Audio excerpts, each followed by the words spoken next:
Day after day, drag after drag, the nagging thought of, I need to quit this, repeats indefinitely through your mind. Everyone has their excuses for not quitting. I'm addicted to nicotine. I'm too stressed. I need something to do with my hands. I just like smoking. These are all incredibly too familiar to cigarette smokers. What if I told you there was a solution that would work for most people, that addresses all of these issues and more? The solution is vaping, and it has helped numerous cigarette smokers quit the habit for good. There's currently a push against vaping, though, with shouts of, we don't even know what's in there, and that can't be good for you. The big tobacco companies are pushing an agenda to rid the country of vaping. It's so nice they care about us so much. Vaping's got a bad reputation from sensationalized news stories screaming, the kids are on the vape, and we don't even know what's in this vape stuff. I would first like to introduce you to the device and the liquid that's used in vaping. This is my personal vaping device. It's a fairly simple device. I was able to get this set up for what I would usually spend for a week's worth of cigarettes. That made the switch a little easier because I spent the money I usually allot to cigarettes 1 week on this device, so by that point I was pretty much invested. I like this setup because you're able to personalize it. I can switch out the plates to a different color, and it's almost like having a new device every time I do this. This is also where the batteries go. I can usually get an entire day's use out of one set, but they are rechargeable, so I have 2 sets that I use intermittently. It has a digital screen where I can change the wattage I'm running at, which also determines how hot it is. And it shows me the battery percentage. Contrary to what many people have heard about these devices, there are safety features built into mine so that I don't run the risk of burning a mattress or starting a fire with exploding batteries.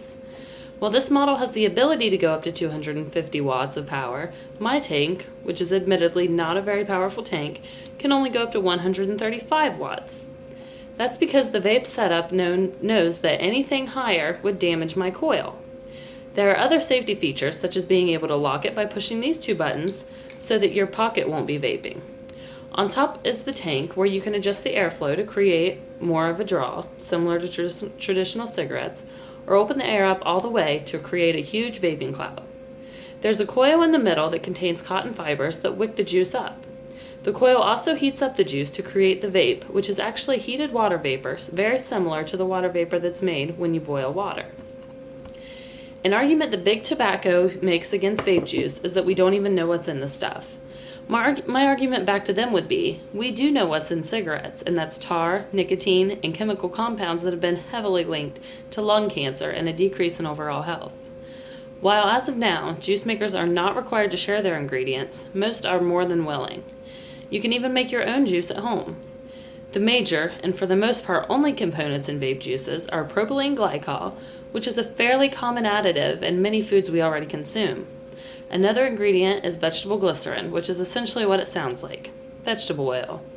The only other 2 ingredients are flavorings, which are the same type of flavorings used in all types of edible products, and nicotine if that's your preference.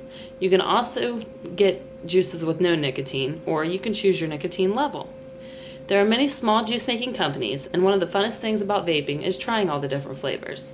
The vaping industry is even starting to self-govern itself in a bid to appease the federal government and big tobacco's call for a ban. While vape juice is not currently required to have any warning labels whatsoever, my current vape juice is taking the responsible route and includes warnings to keep out of the reach of children because it contains nicotine, and even warns that the nicotine it contains has been linked to birth defects and other reproductive harm. Most vape companies also refrain from using colored dyes in their products because they're unnecessary to the product outcome and are one less substance they have to worry about causing adverse effects to their users. While common sense tells us that breathing in oxygen and nothing else is the safest practice, if an individual is going to put a substance into their lungs either way, the safest one would be the best option. Cigarettes contain ingredients such as tar, carbon monoxide, formaldehyde, ammonia, arsenic, and DDT. There are over 43 known carcinogens in cigarettes. We've already touched upon the ingredients in the juices. The CDC agrees that there's a public health benefit if adult smokers switch completely to electronic cigarettes, and while the general consensus is there's not enough long-term research to come to a definitive conclusion, when the other side is promising a young, painful death, what do current smokers have to lose by switching to vaping? In the last century, 1 billion people have died as a result of cigarette smoking. Can't we allot these 1 billion people the chance for an alternative instead of regulations that increase the cost and producibility of vaping products to the point that they're unmarketable? The push for a ban isn't about the public safety because the alternative is not safe.